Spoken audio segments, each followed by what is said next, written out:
উদ্দেশ্য আছে। উদ্দেশ্য হচ্ছে আমাদের দল থেকে দায়িত্ব দিয়েছে কয়েকদিন আগ পর্যন্ত বিভিন্ন এলাকায় কিন্তু কিছু বিশৃঙ্খলা হয়েছে। কারা করছে এটা প্রথম থেকে না বলতে এখন আমরা জানি।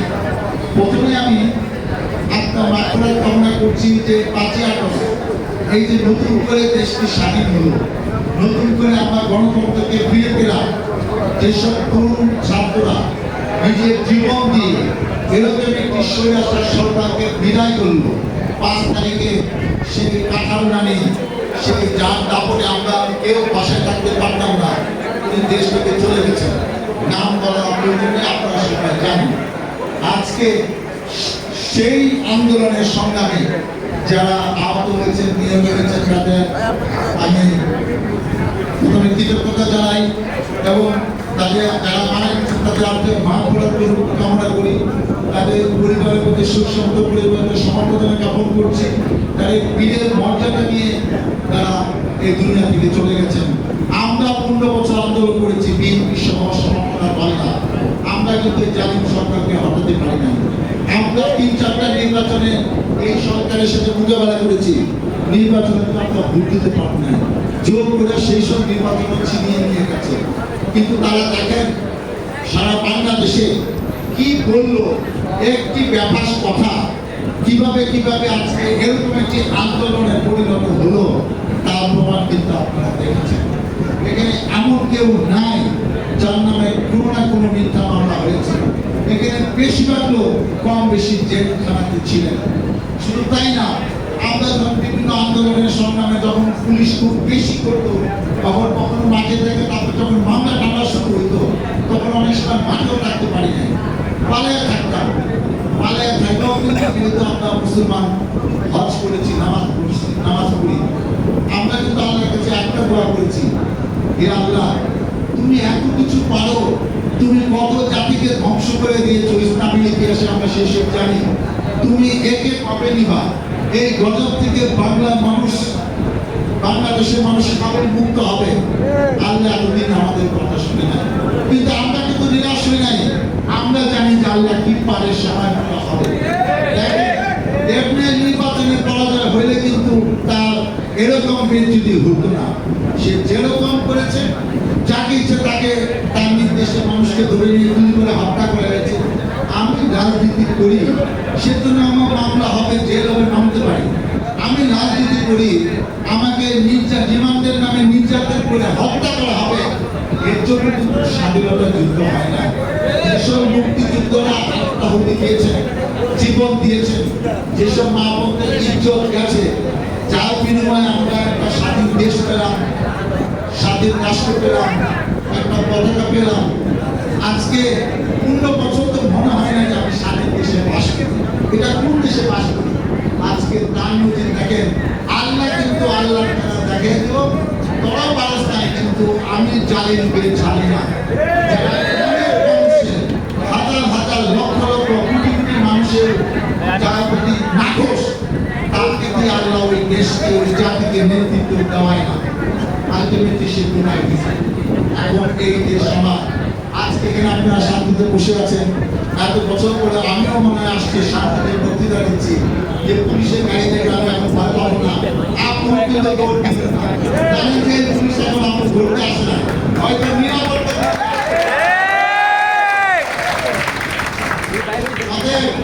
এই দেশ আমাদের, আমরা এখানেই থাকি, এখানেই থাকবো। এখন নতুন করে যারা এলাকায় থাকতে পারে না, আওয়ামী লীগ কিনা ছাত্রলীগ কিনা আমি জানি না, যারা মোবাইল ফোনে পায় একটু বিশৃঙ্খলা কর, কিছু ভাঙচুর কর, ডাকাত করে আমাকে বল, কোথাও ডাকাতি হয়েছে আমরা দেখি না।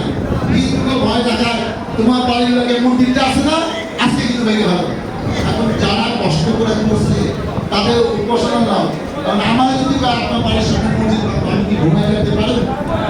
মন্দিরে এরকম, খ্রিস্টানদের গির্জাও এরকম, তাদেরকে কিন্তু এই 4-5 দিন ধরে আতঙ্কের মধ্যে রাখছে, কিন্তু কোথাও কোনো ঘটনা হয় না। কিন্তু বিদেশে কোথাও হইতেছে, মসজিদ মন্দিরগুলো ভাঙতেছে, গির্জা ভাঙতেছে, কোথাও কিন্তু এসব খবর নাই। মানে তারা 15 বছর সব কিছু তাদের নিয়ন্ত্রণে ছিল। এখনকার মোবাইল ফোনের বলে তারা কথা দিতে পারবে, সামনে এসে কিন্তু এইসব নির্দেশ এইসব কথা বলার সাহস কিন্তু নাই। ওই যে টিভিতে কতটা আমার একটা সাক্ষাৎকার প্রচার হয়েছে, সাংবাদিক প্রশ্ন করেছিল, আচ্ছা এখন তো কোথাও নেতৃত্ব শূন্য হয়ে গেছে, যারা মেয়র ছিল, যারা চেয়ারম্যান ছিল, মেম্বার ছিল, এমপি ছিল, তারা তো এখন এলাকায় তাহলে কি হবে? আমি তো সংসদ ভেঙে গেছে, যার হ্যাডম আছে, যার সাহস আছে, যে অন্যায় করে নাই, যে জনগণের সেবক, যে জনগণের খেদমত করেছে, তার তো সমস্যা নাই, সে আসুক। আমরা তো কারো ব্যাপারে কোনো আপত্তি নাই। তোমার যদি ক্ষমতা থাকে, জনগণ যদি তোমাকে কিছু না বলে, আমার কিছু বলার নাই। আমি তো এখনো ভোটে নির্বাচিত হই না, অতএব তারা যদি আসার সাহস পায় আসুক, এলাকা যদি থাকতে পারে নিজের সাহসে নিজের বলে বলিয়ান হয়ে, আমার কোনো আপত্তি নেই। কিন্তু এখন কিন্তু আমরা জানি না কেউ এলাকায় এসে থাকার চিন্তা করছে, কিন্তু এলাকায় কেউ আমাদের নেতা কর্মীরা অবস্থান নিচ্ছে। যারা বাড়াবাড়ি করছে তাদের তো ভয় আছে, অন্যায় তো একটা দুটা করে না, হাজার হাজার অন্যায় করছে। আপনি জানেন 5টা, কেউ জানে 10টা, সেদের সাথে সাথে অন্যায় করছে, এটা তো আল্লাহ মাফ করবে না। সে মনে করছে পলায় থেকে তারপর যে দুর্ভোগ গজব কিভাবে নাজিল হবে আপনাদের সামনে, যদি শেখ হাসিনা পিতা এটা আমরা দেখতে পারি, এইগুলো আমরা একটু একটু করে যদি বেঁচে থাকি, আজকে আমি সেই কথা বলতে চাচ্ছি, যা হয়েছে হয়েছে।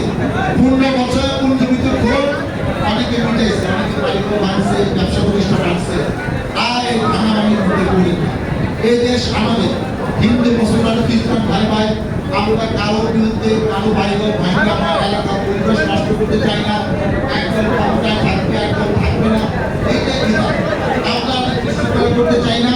পুরুষের যে কথা করছে যে আমি হয়তো মাফ করে দিচ্ছি, আমাকে এলাকা আসতে চাই না, কিন্তু জনগণের যারা ক্ষতি করছে, যারা জনগণের জমি দখল করছে, বাড়ি দখল করছে, প্রতিষ্ঠানে ক্ষতি করছে, তারা যদি মাফ না করে সেই দায়িত্ব আমি নিতে পারবো না। তাদের আপনাদের কাছে বিনীত অনুরোধ করি, করে আপনি শৃঙ্খলা যাতে কোথাও না হয়, কোথাও হিন্দু থাকবে তাদেরকে সাহস দেন, কোথাও মন্দিরকে আপনার রক্ষা করে। এই দেশ আমার, এই বিশৃঙ্খলা করে যাতে আমরা ভবিষ্যতের শান্তি আর নষ্ট না হয়। আমরা সবাই দেখেন আজকে যেভাবে এখানে আসতো, এখানে যে এতজন নেতা কর্মী নিয়ে এই পৌরসভাতে কবে শেষ মিটিং করেছিল আমার মনে হয়। আমরা অবগত আছি, সামনে যত কিছু আসো আমরা সাংগঠনিক শক্তি দিয়ে সব মোকাবেলা করবো। যেহেতু পুলিশও আমাদের পক্ষে বিপক্ষে না, পুলিশের কাজ করো। এখন আওয়ামী লীগের কত জনপ্রিয়তা আছে, আওয়ামী লীগের কত শক্তি আছে, এখন রাজপথে দেখা হবে তাদের সাথে। আমরা চাই শান্তিতে থাকতে চাই। একটা সরকার দায়িত্ব নিয়েছে, অন্তর্বর্তী সরকার, তারা একটা জোর সময়ে নির্বাচন দেবে।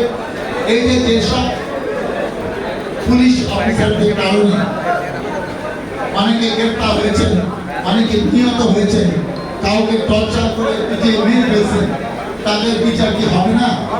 আজকে আমরা যেরকম জেলে থাকতে হয়েছে মাস টু মাস, আমার নামে 40-50টা মামলা, অনেকে নয় 20টা মামলা, অনেক আছে জেলে নিয়ে বসে আছে। তাদের মিথ্যা মামলায় জেল খেলতে কতটা আরাম লাগে। কিছু পুলিশ কর্মকর্তা, হাজার হাজার পুলিশ কর্মকর্তা জেলে থেকে তাদের রায় হবে 5 বছর, 10 বছর, 15 বছর যাবতীয়। তারা একটু জেলে থাকতে বুঝবে যে জেলে থাকতে কেমন লাগে। জেল কিন্তু জেলে। তাদের আমরা চাই না আইন নিচে হাতে নিতে, প্রচলিত আইনে তাদের বিচার হোক। যারা অন্যায় করেছে, জুলুম করেছে, এবং কিছুদিনের মধ্যে দেখবেন কমপ্লেন বক্স করবে যে আপনার কি অভিযোগ। সেই সব ভিত্তিতে কিছু মামলা ব্যক্তিগতভাবে করতে হবে, কিছু সরকারভাবে হবে।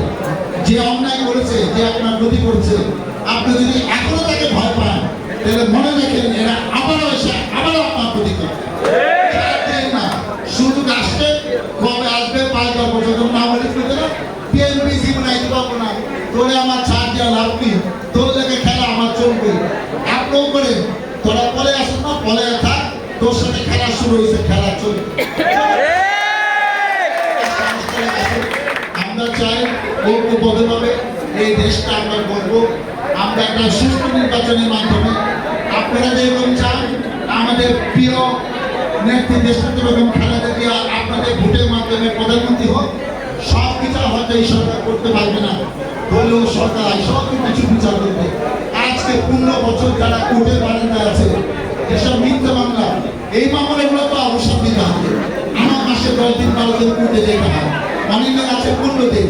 সকাল 7টার সময় ভাত খেয়ে গেলে আইতে আইতে কিন্তু 3টা বাজে 4টা বাজে, ওই দিন কিন্তু শেষ। অতএব আমরা চাই সে মিথ্যা মামলাগুলো অবিলম্বে প্রত্যাহার হোক। আর পুলিশকে কি করবে সরকার চিন্তা আমরা করুক, কিন্তু এখন যারা পুলিশ সামনে আসবে, হয়তো অন্য থানা থেকে নতুন পুলিশ আসবে, তাদেরকে আমরা সবাই সহযোগিতা করবো। কারণ আইন শৃঙ্খলা আমি আপনি কিন্তু নিয়ন্ত্রণ করতে পারবো না, পুলিশকে একটু সহযোগিতা করা দরকার। আমরা সেটা করবো যাতে আইন অন্য এলাকা পুলিশ এসে বিশৃঙ্খলা করবে না। এখন তো আওয়ামী লীগ পালাই আছে, যাতে নতুন করে তৃতীয় পক্ষ বা কিছু খারাপ উত্তর সবসময় থাকে, তারা যেন আবার নতুন করে কোনো বিশৃঙ্খলা না করে, সেই জন্য পুলিশকে আমরা সহযোগিতা করবো। আমরা বিশ্বাস করি এলাকা থেকে উঠেছে, ডাকাটা হবে না। এই কারণে হবে না কারণ এখন আর পুলিশের উপর তাদের ভরসা নাই। কেউ ধরা গেলে তাদের জীবন থাকবে না, এটা ডাকাতটা হবে। ডাকাতি হবে বাংলাদেশে বিশ্বাস করি না। কোথাও হিন্দু ভাই বোনদের উপর হামলা হয় না, মন্দির ভাঙা হয় না, খ্রিস্টান ভাইদের হামলা হয় না, গির্জা ভাঙা হয় না, এটা অব্যাহত থাকবে। আমি এলাকার সাথে সংসদ সদস্য হিসাবে আপনাদের কাছে বিনীত অনুরোধ করবো, আপনারা ধৈর্য ধরে একটু দেখেন। এই সরকার কিছু নিয়ম পালন করবে, অনেকে বিচারের ব্যবস্থা করবে, যেগুলো করতে পারবে না অবশ্যই দলীয় সরকার এসে সে বিচারের সম্মুখীন তাদের হইতেই হবে। কাউকে মাফ করার সুযোগ নাই, কাউকে ছাড় দেওয়ার কোনো সুযোগ নাই। কষ্ট করে আসলেন, এই গরমের মধ্যে ফ্যান করতেছে, কিন্তু গরমের সবাই কিন্তু আমি ঘেমে যাচ্ছি। আমাকে একজন বলছে টিসি পেপার দিয়ে মুছে, ভাই আমি একা মুছতে তো হবে না, এখানে কেউ তো এখানে এই টিসি পেপারটা মুছতে জীবনে চলে গেছে। আমাদের বিচারদের কষ্ট হলে কিন্তু আসে নাই। আপনার কষ্ট করে আসলেন, অনেকদিন এই এলাকার মানুষের সামনে নতুন করে আসলাম, মনে হচ্ছে এই সমাজ আমার, এই এলাকা আমার, মনে হচ্ছে যে আমাদের আত্মবিশ্বাস করে আছে, আমরা বসবাস করতে পারবো। নতুন করে দলের সাথেও আপনাদেরকে আমরা বেশি বেশি দেখতে চাই, আমরাও এখন থেকে বেশি বেশি করে আপনাদের পাশে আসবো ইনশাআল্লাহ। পরিশেষে সবাইকে আন্তরিক ধন্যবাদ জানাই। বিএনপি একটি সুশৃঙ্খল দল, কোথাও কোথাও কোথাও বিশৃঙ্খলা হবে না, যা হয়েছে হয়েছে। আমি যেরকম আপনাদেরকে অনুরোধ করতেছি, আপনারা কথা দিন যে যার যার এলাকা আপনারা নিজেরা কন্ট্রোল করবেন, হাত তুলে দাঁড়ান। আর যদি কোনো বিশৃঙ্খলা না হয়, এটা আমাদের পৌরসভা, আমাদের সভা, আমরা সবাই শান্তিতে বসবাস করতে চাই। সবাইকে আন্তরিক ধন্যবাদ জানিয়ে আপনারা আমার জন্য দোয়া করবেন, যেন সুস্থ শরীরে আপনাদের পাশে আরো থাকতে পারি, আরো আসতে পারি। মহান আল্লাহ তাআলা আমাদেরকে সবাইকে যেন সে তৌফিক দেয়। আল্লাহ হাফেজ। বাংলাদেশ জিন্দাবাদ, তারেক রহমান জিন্দাবাদ, জিন্দাবাদ, শহীদ। আপনারা একটু 5 মিনিটের মধ্যে সবাই